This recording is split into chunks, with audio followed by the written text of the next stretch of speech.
Bonsoir, le traditionnel mois de l'enfant est officiellement lancé ce mercredi à Conakry. Au niveau national, une attention particulière sera mise sur le respect des droits des enfants et de la mère. Les détails dès le début de ce journal.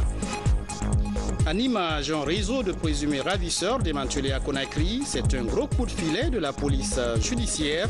Ses responsables ont annoncé à la presse et reviennent sur les circonstances d'arrestation de ce groupe. Et puis une question, comment éviter les ballonnements après une journée de jeûne? Chacun a sa façon de rompre, mais quel menu nous conseillent les spécialistes? Notre équipe a rencontré une nutritionniste, on l'entendra dans ce journal. Bonsoir, merci de nous choisir pour vous informer. Tout de suite, ce décret portant nomination de hauts cadres à la présidence de la République. Le président de la République décrète, article 1er. Les hauts cadres dont les prénoms et noms suivent sont nommés dans les fonctions ci-après à la présidence de la République. Monsieur Rachid Ndiaye, journaliste, est nommé ministre d'État, conseiller spécial. Monsieur Albert Damantan Camara, expert juriste et gouvernance, est nommé ministre conseiller. Madame Assiatou Baldé, économiste, est nommée ministre conseillère. Monsieur Abdourahmane Diallo, médecin, est nommé ministre conseiller. Article 2. Des lettres de mission spécifiques leur seront adressées pour fixer le cadre et les objectifs de leur mission. Article 3. Le présent décret qui abroge toute disposition antérieure contraire prend effet à compter de sa date de signature et sera enregistré et publié au journal officiel de la République. Conakry, le 6 juin 2018, professeur Alpha Condé. Je vous l'annonçais hier, le chef de l'État est à Médine et a effectué la Omra, une forme de pèlerinage à la ville sainte de la Mecque, l'occasion pour le président Alpha Condé de prier pour la prospérité de la Guinée. Le point avec notre envoyé spécial à Médine, Sanassi Keita. La dernière étape du séjour du président de la République dans la ville sainte de Médine a été couronnée ce mardi 5 juin 2018 par la visite de plusieurs sites historiques. Des sites comme la première mosquée de cette ville sainte ou encore le cimetière de Bakia, l'un des lieux les plus visités par les pèlerins durant l'étape de Médine. Ici, le chef de l'État en compagnie d'une importante délégation a invoqué le nom de Dieu, le Tout-Puissant, le Clément et Miséricordieux, afin qu'il l'accompagne dans la réalisation de ses nombreux projets de développement engagés. Aussi, professeur Alpha Condé n'a cessé de formuler des prières pour le renforcement de la cohésion sociale entre les filles et fils du pays, avec à la clé œuvrer à l'unisson pour le développement harmonieux de la Guinée. Après donc cette étape de la ville sainte de Médine, le président de la République arrive à Djeddah, la capitale économique du Royaume de l'Arabie Saoudite.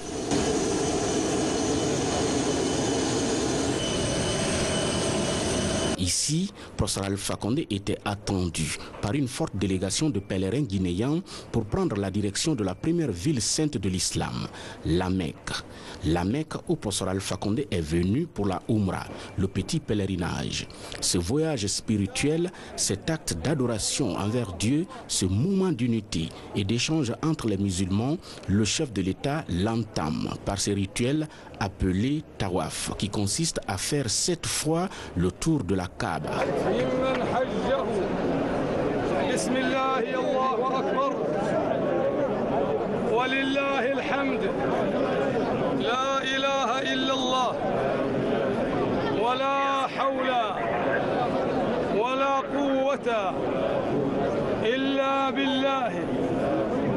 العلي العظيم والصلاة والسلام على رسول الله يا أكرم الأكرمين يا مجيب السائلين يا حي يا قيوم برحمتك نستغيث بسم الله الله أكبر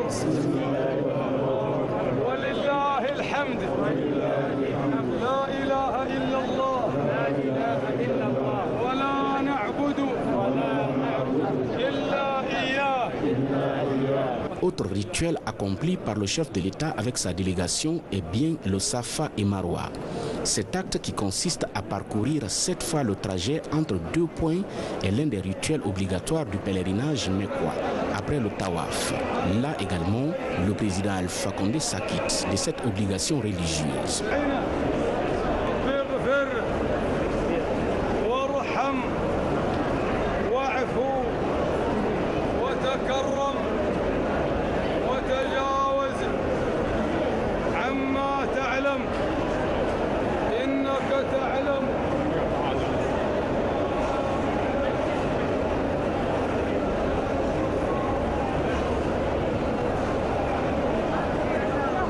Le parcours s'effectue à l'intérieur de ces longs couloirs de 450 mètres de longueur, divisés en 2 allées séparées par une colonnade et attenant la mosquée, un devoir accompli par le chef de l'État et sa délégation.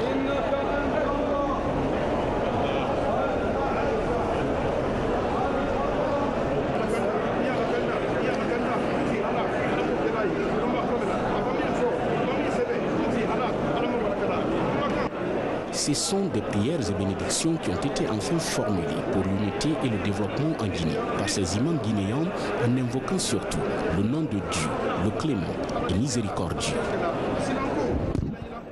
J'ajoute que vous suivrez l'intégralité du séjour du président de la République en Arabie Saoudite après cette édition d'information.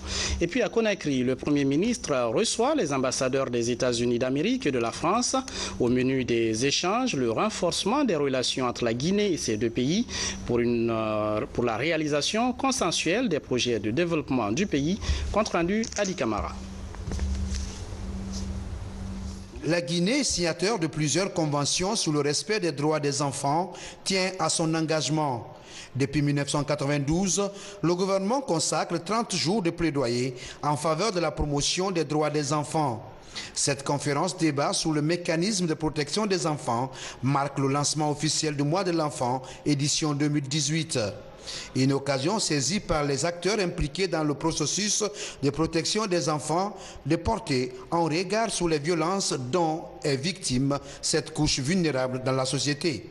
Quels que soient les programmes que nous mettons en place pour l'émergence de notre continent, si les enfants ne sont pas pris en compte et qui sont majoritaires au niveau des populations, il va sans dire que nous ne pourrons pas atteindre les objectifs de ce développement. Malgré les efforts des autorités guinéennes et ses partenaires financiers et techniques, le combat pour le respect des droits des enfants reste préoccupant.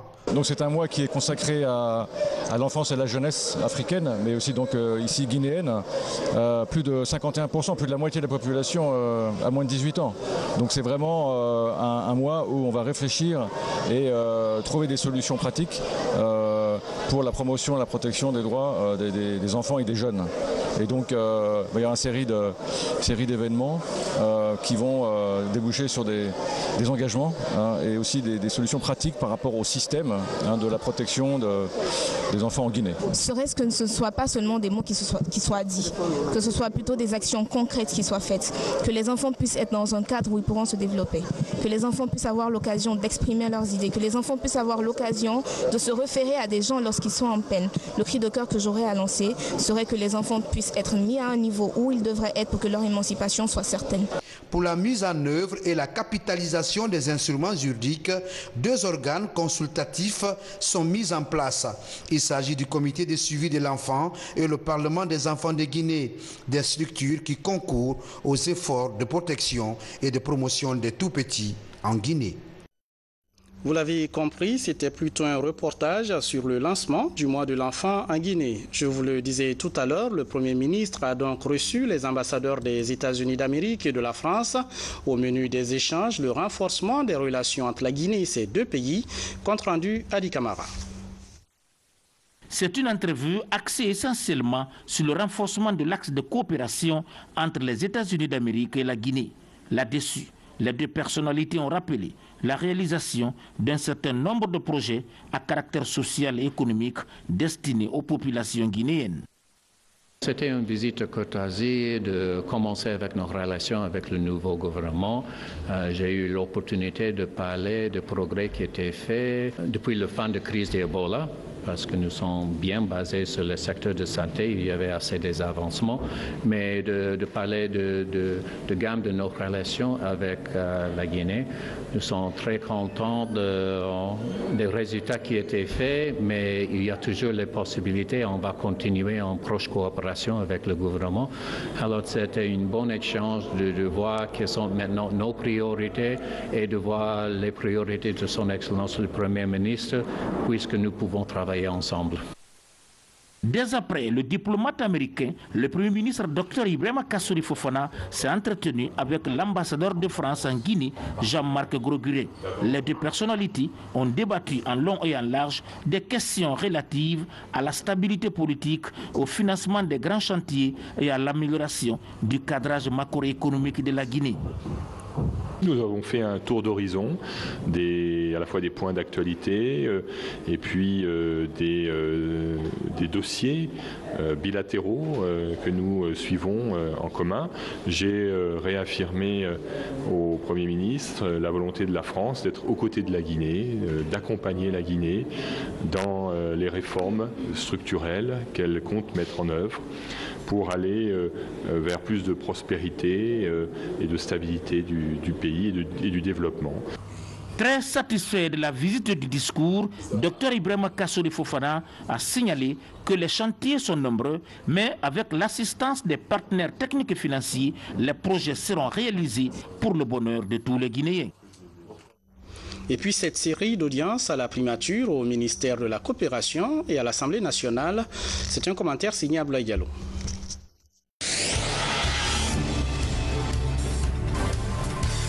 C'est un groupe d'hommes d'affaires britanniques évoluant dans le secteur minier qui est reçu en audience par le Premier ministre, chef du gouvernement. Le président directeur général du consortium est venu expliquer à Dr Ibrahima Kassory Fofana les études conceptuelles à réaliser en vue de développer le tissu économique à travers ce secteur pourvoyeur. Nous avons pour vocation de créer un chemin de fer qui ira de Tougué en passant par Mamou jusqu'à la côte sud-est de Conakry et un nouveau port minéralier. Voilà. Donc nous avons des investisseurs avec nous, le gouvernement britannique qui nous aide. Et nous sommes venus présenter au gouvernement notre projet qui a été reçu avec beaucoup d'intérêt. Au Parlement guinéen, les députés poursuivent les travaux en intercommission. Au niveau de la commission mine, les discussions portent sur la problématique liée au retard d'exploitation des gisements de fer dans la préfecture de Farana par la société Belzone. Les députés ont posé des questions sur la manière sur laquelle on pouvait financer le projet. Ils ont posé des questions sur l'importance du gisement et à ma connaissance, ils avaient l'air satisfaits par nos réponses. Nous sommes une entreprise cotée à la Bourse de Londres, donc nous travaillons en toute transparence avec l'ensemble de la communauté financière et donc nécessairement avec l'ensemble de la Guinée.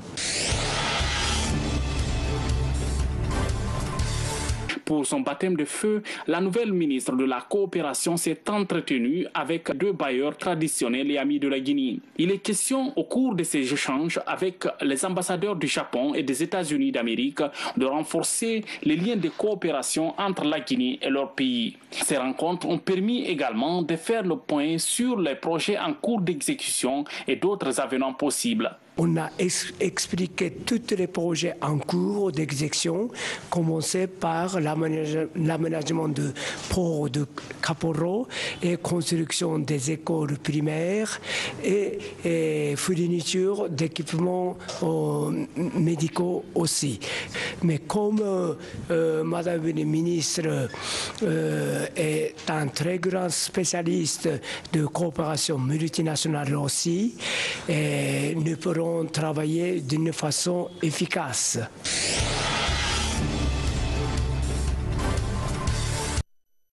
Au ministère de l'Information et de la Communication, le nouveau patron veut aller vite et obtenir des résultats. C'est le défi que se fixe Amara Somparé. Le ministre a travaillé ce mercredi avec les responsables de la radio rurale et de l'agence guinéenne de presse. Une prise de contact qui suscite assez d'espoir chez les travailleurs, comme le montre ce compte-rendu de Mamadi Terna Kamisoko. C'est la troisième étape de prise de contact du nouveau ministre de l'Information et de la Communication. Amara Somparé veut toucher du doigt les réalités dans les services relevant de son ressort. À la radio rurale de Guinée, le constat révèle un besoin d'un siège pour la direction générale devant offrir un cadre idéal de travail. D'autres inquiétudes sont également soulevées. Je sais que c'est un élan qui va être un élan gracieux pour la radio rurale de Guinée parce que nous lui avons expliqué tout le problème. Et lui-même, il a vu les conditions, n'est-ce pas, dans lesquelles nous travaillons ici. Et j'ai souhaité que M. le ministre se rende aussi à l'intérieur du pays pour voir comment est-ce que les stations de radio travaillent. Parce qu'ici, on ne peut pas tout apprécier. C'est à l'intérieur qu'on peut apprécier l'efficacité, n'est-ce pas, et la force, la puissance des radios rurales sur le terrain. Même constat à l'agence guinéenne de presse AGP. Sauf qu'ici, la direction générale est sommée de quitter les lieux. Un préavis est déjà en vigueur. Cette visite du ministre Somparé suscite de l'espoir pour que l'AGP retrouve son image d'antan en tant que grossiste de l'information. L'AGP, c'est un patrimoine de l'État. Depuis 1960, c'est un média qui a pour mission la collecte, le traitement et la diffusion de l'information. Dans les conditions normales, l'AGP devrait être la source fondamentale pour tous les médias. Au terme de cette tournée, le ministre semble mesurer le défi à relever pour une meilleure prestation dans les deux services. Bon, en ce qui concerne la radio rurale, on peut dire que les travailleurs évoluent dans un cadre plutôt acceptable de travail, ce qui n'est pas le cas de l'AGP. Ils sont dans des locaux vraiment tristes et je viens d'apprendre qu'on leur a même signifié un préavis. Ils doivent libérer les locaux, donc l'une des priorités c'est de leur trouver un abri décent pour qu'ils puissent reprendre leur activité. Ensuite, il y a pas mal de choses qu'il faudra mettre en place avec le cabinet en termes de formation, en termes d'assainissement du fichier du personnel, en termes de recrutement. Il y a beaucoup de problèmes qui se dressent devant nous, mais la volonté est là et je pense qu'avec le soutien de tous les collègues du cabinet et du ministère de l'Information et de la Communication, nous allons améliorer un tant soit peu les conditions de travail de nos collègues de l'AGP. Tout comme les deux RTG et Oroya, l'engagement du nouveau ministre à améliorer les conditions de travail au niveau des médias de service public rassure le personnel de la radio rurale et celui de l'AGP. Comment relancer le quotidien national Oroya? Le journal se meurt progressivement et disparaît des kiosques. La crise s'accentue alors que Oroya a tenu le haut du pavé de l'information en Guinée il y a des dizaines d'années. Au siège du quotidien qui porte mal son nom, on ne veut pas rester nostalgique. On croit en l'avenir de ce journal et ses responsables annoncent un plan d'urgence pour sa relance. Témoignage dans ce reportage de Mamadou Saluba. Dans les kiosques, le quotidien national Oroya est maintenant invisible. Le plus vieux journal du pays ne paraît plus que 2 fois par semaine. Au siège du journal, le fonctionnement est au ralenti. Patrimoine public, le journal d'État fait face à un manque d'intrants. Le tirage a chuté de 3000 à 500 exemplaires par parution. Nous travaillons dans des conditions extrêmement difficiles. Tout manque. Nous sommes en manque d'intrants de production. Il n'y a pas de papier, il n'y a pas de plaque, il n'y a pas de canson. Les encres, on n'en parle pas. Pourtant, en 2011, le quotidien national avait bénéficié de l'appui public. Un apport qui lui a permis de faire peau neuve et de gagner en notoriété. Mais le réveil fut de courte durée. Depuis 2014, Oroya connaît des difficultés aggravées par l'arrêt de l'imprimerie Akbar.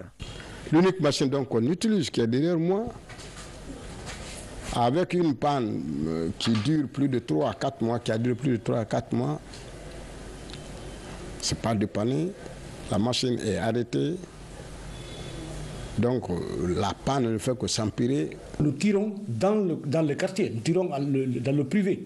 Et ça nous revient à un coût extrêmement élevé par rapport à la production habituelle. Dans la rédaction du journal de service public, une lueur d'espoir renaît avec l'arrivée au département de l'information et de la communication de nouveaux ministres. Un plan de relance du quotidien national est déjà élaboré. Pour sa relance durable, il faudra plus de 3 milliards de francs guinéens. À l'allure actuelle, le ministre est engagé à résoudre le problème de Horoya de façon remarquable. D'abord, il nous a demandé de faire un mémorandum par rapport aux conditions de travail. Ils nous ont demandé de faire un projet de renforcement des capacités. Nous avons fait un projet de renforcement des capacités qui s'étale sur 3 ans. Nous avons, dans le mémorandum, nous avons évoqué les différentes difficultés que nous rencontrons et les suggestions que nous estimons bonnes pour relancer le journal. Créé en 1961, Horoya est le premier journal du pays. Aujourd'hui, il emploie plus de 150 travailleurs. Mais ce sont les stagiaires qui sont les plus actifs dans sa rédaction. Avec le projet de relance, des mesures chocs s'imposent au-delà des fonds. Je vous l'annonçais en titre, c'est un coup de filet réussi de la police judiciaire. Un réseau de ravisseurs vient d'être démantelé à Conakry. L'annonce est faite par la direction de la police. Les explications avec Alpha Gaba. Ce sont ces 2 Libanais qui auraient kidnappé leurs compatriotes. L'opérateur économique Mohamed Matar a été enlevé dans la nuit du 19 mai dernier dans le quartier d'Ixinbora. Après un mois de recherche, ces ravisseurs ont été retrouvés dans la commune urbaine de Koya au moment où la victime s'apprêtait à payer une rançon de $110 000 US qui lui a été imposée pour sa libération. Nous avons réussi à libérer M. Mahmoud Matar, mais les ravisseurs avaient demandé qu'on leur ramène l'argent à Koya.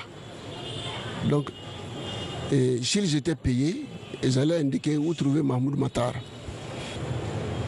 C'est plusieurs jours après, dans la semaine dernière, que nous avons réussi à mettre la main sur Mohamed Béchara et Ali Meidan.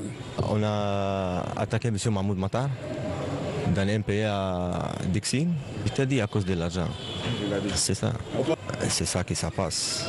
On n'a rien gagné dans ça. Au sein de ce groupe de ravisseurs, un Guinéen. Celui-ci serait actuellement en cavale. Mais les responsables de la DPJ annoncent poursuivre les enquêtes afin de le retrouver. Lui qui avait le véhicule de Mahmoud Matar, il a garé le véhicule et s'est taillé. Il est parti pour une destination inconnue. La lutte contre le kidnapping est l'un des défis du tout nouveau ministre de la Sécurité. Depuis décembre dernier, 5 personnes ont été kidnappées à travers le pays. Les services de sécurité se disent déterminés à démanteler tous ces hors-la-loi. Une cinquantaine de cadres du ministère des Mines et de la Géologie en formation. Les travaux sont consacrés à la gestion des produits miniers. L'accent est mis par exemple sur l'analyse des risques chez les investisseurs. Le défi pour les initiateurs est de favoriser le partage équitable des revenus du secteur. Valérie Talimane. Après une période d'interruption, le programme de formation des cadres du ministère des Mines et de la Géologie, lancé il y a 4 ans, reprend son cours normal. 4 jours durant, des thématiques comme la valorisation des projets miniers et l'analyse des risques par les investisseurs seront abordées. La dynamique permettra d'améliorer la gestion du secteur minier en Guinée. On sait qu'aujourd'hui la Guinée regorge de potentialités minières assez importantes et que dans les années à venir, ça peut être développé, ça doit être développé. Mais pour que cela soit développé, il faut l'attraction des capitaux privés. Il est nécessaire d'attirer les capitaux privés parce que ce sont les capitaux privés qui développent donc l'industrie minérale. Et pour cela, il faut que les agents de l'administration minière, pas le ministère des Mines, simplement les autres ministères concernés, aient des capacités à pouvoir évaluer le projet minier que l'investisseur minier déposera en termes d'études de faisabilité. L'objectif pour le ministère des Mines et de la Géologie est de permettre à ces cadres d'accroître leur performance. Une manière de répondre aux attentes de l'État qui souhaite poursuivre les réformes dans le domaine des mines. Nous avons donc pour objectif d'avoir dans tous les ministères un certain nombre d'experts qui peuvent discuter des questions minières. Lorsqu'un investisseur va au ministère des Finances, à la direction des impôts, qu'il y ait quelqu'un qui peut parler des questions fiscales. Lorsqu'il va au ministère des Transports, qu'il y ait quelqu'un qui connaît les questions d'infrastructure minière, pareil pour les questions de développement local et ainsi de suite. L'un des avantages de cette formation est de faire un rapprochement entre l'ensemble des acteurs des différents ministères impliqués dans la chaîne minière. Les travaux conduits par des experts burkinabés et français devront aboutir à un partage équitable des revenus miniers. Et puis ce chapitre Ramadan, on commence avec le Sunakati de la première dame aux imams de Conakry. Adja Diéné Condé offre des vivres à plusieurs mosquées de la capitale pour accompagner les fidèles musulmans dans cet exercice de haute portée religieuse. Le point avec Maurice Sidibé.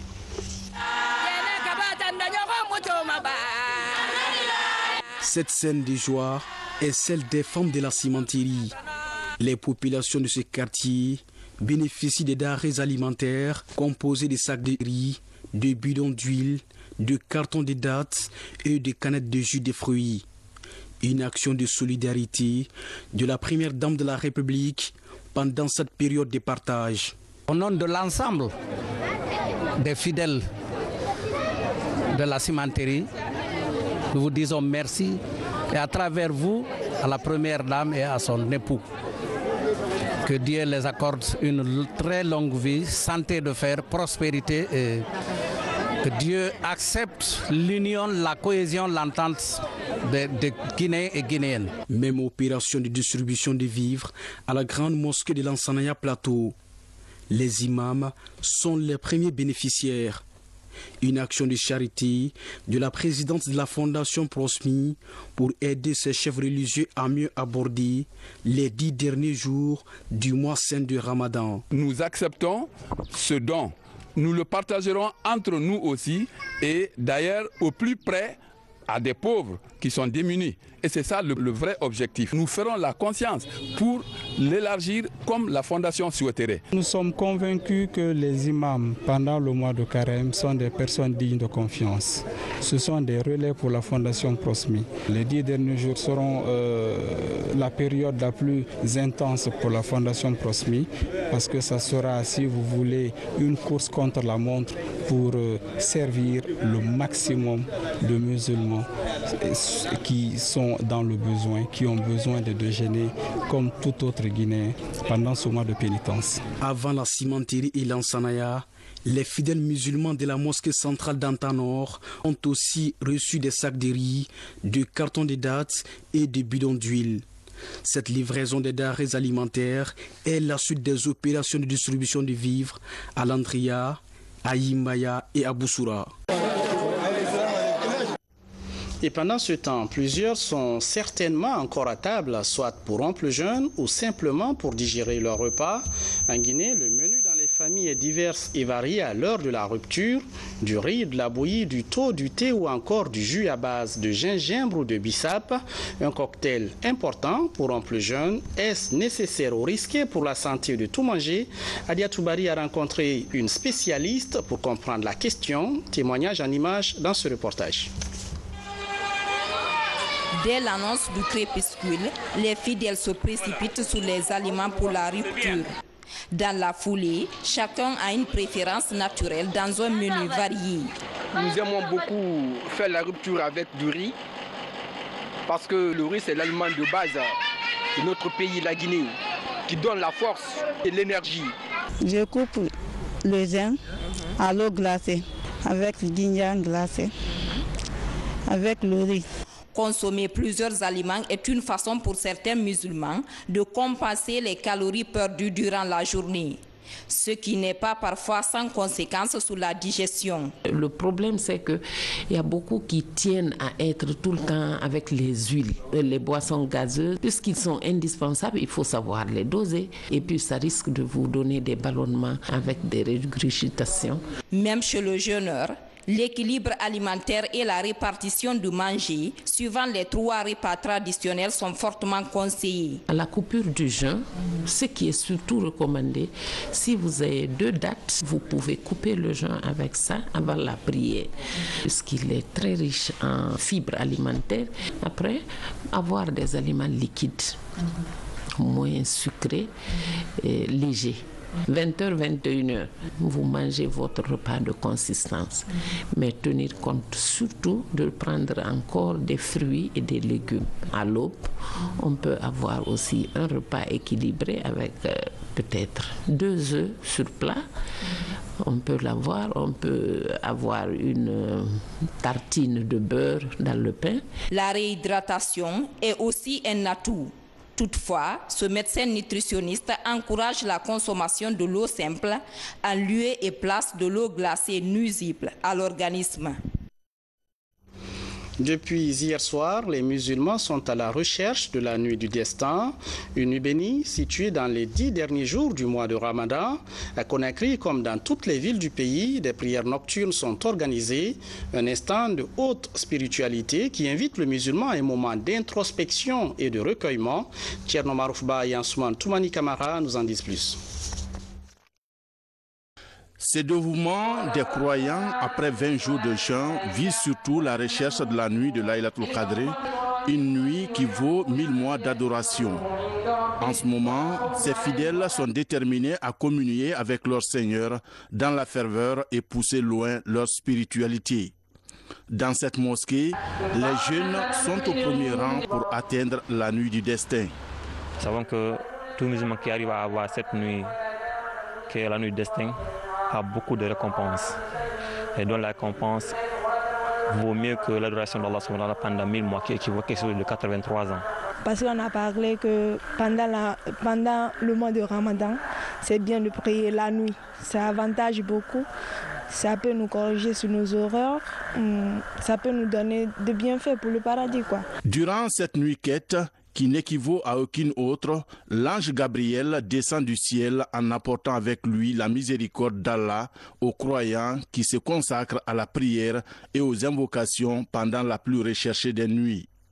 Une nuit dissimulée selon les érudits dans les 10 dernières nuits du Ramadan. Pourquoi les prières nocturnes? Pourquoi les invocations? Pourquoi la lecture du Saint-Coran? Pourquoi ce qu'on appelle al-i'tikaf?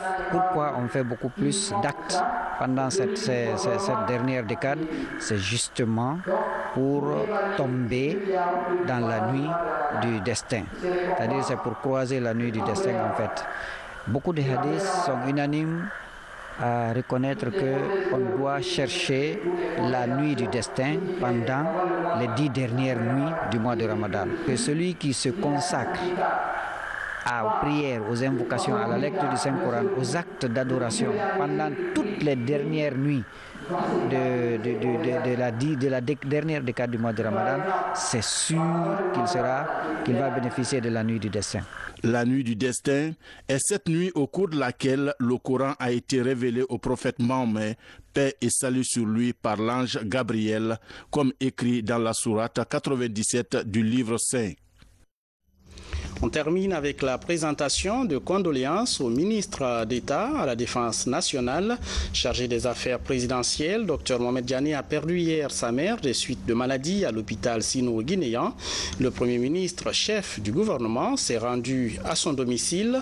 Dr Kassori était accompagné d'une délégation des forces de sécurité de la Défense nationale. Mohamed Amin Souma. Elle avait toujours béni pour le RPG en vue de son plein épanouissement en Guinée. Hadjambal Fatoumata Keïta n'est plus. Le parti au pouvoir est très affligé. Et pour cause, elle était la maman du ministre d'État à la Défense nationale et ministre en charge des affaires présidentielles, le docteur Mohamed Diané.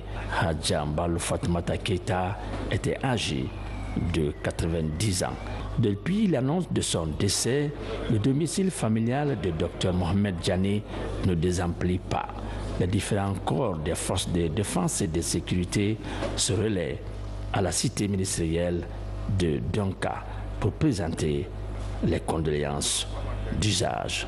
Dieu a rappelé l'âme de notre regretté maire, l'âme de notre ministre, et le fait de travailler ensemble, avoir une cohésion, de s'entendre, de s'aimer. Quand le malheur arrive à l'un, nous devrons être à côté de lui. C'est pour cela que toutes les forces de défense et de sécurité, les armées, chef d'état-major des armées en tête,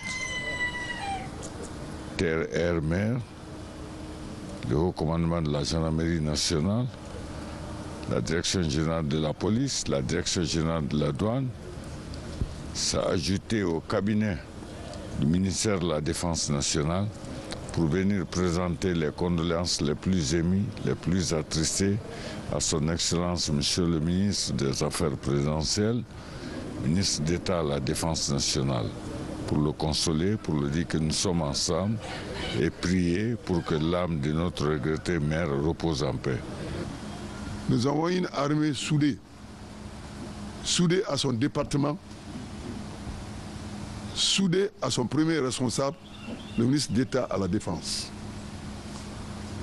Donc quand celui-ci a un malheur, c'est toute l'armée qui ressent ce malheur-là. Donc nous disons très aisément que l'armée guinéenne est en deuil. Vous avez perdu votre maman à travers le premier responsable, le ministre Diané. La famille vous remercie pour venir avoir essuyé les larmes en ce moment aux yeux de monsieur le ministre d'État. Elle vous remercie pour tout ce que vous avez fait, pour tout ce que vous êtes en train de faire, non seulement pour la patrie, mais votre collaboration sincère avec le ministre. Peu après, le Premier ministre Kassori Fofana s'est à son tour rendu au domicile du ministre d'État à la Défense nationale et ministre en charge des Affaires présidentielles, lui exprimer sa compassion fraternelle et au nom de la solidarité gouvernementale.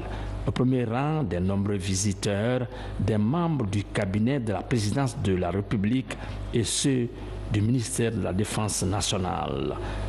Paix à l'âme de Hadjambal Fatoumata Keïta. Et puis je reviens sur ce décret du président de la République portant nomination de hauts cadres à la présidence de la République. Le président de la République décrète. Article 1er. Les hauts cadres dont les noms et prénoms suivent sont nommés dans les fonctions ci-après à la présidence de la République. Monsieur Rachid Ndiaye, journaliste, est nommé ministre d'État, conseiller spécial. Monsieur Albert Damantan Camara, expert justice et gouvernance, est nommé ministre conseiller. Madame Assiatou Baldé, économiste, est nommée ministre conseillère. Monsieur Abdourahmane Diallo, médecin, est nommé ministre conseiller. Article 2. Des lettres de mission spécifiques leur seront adressées pour fixer le cadre et les objectifs de leur mission. Article 3. Le présent décret, qui abroge toute disposition antérieure contraire, prend effet à compter de sa date de signature et sera enregistré et publié au journal officiel de la République. Conakry, 6 juin 2018, professeur Alpha Condé. Voilà, c'est tout pour les infos. Merci de nous regarder à Lille, Besançon et partout à Nantes. Restez fidèles à la télévision nationale.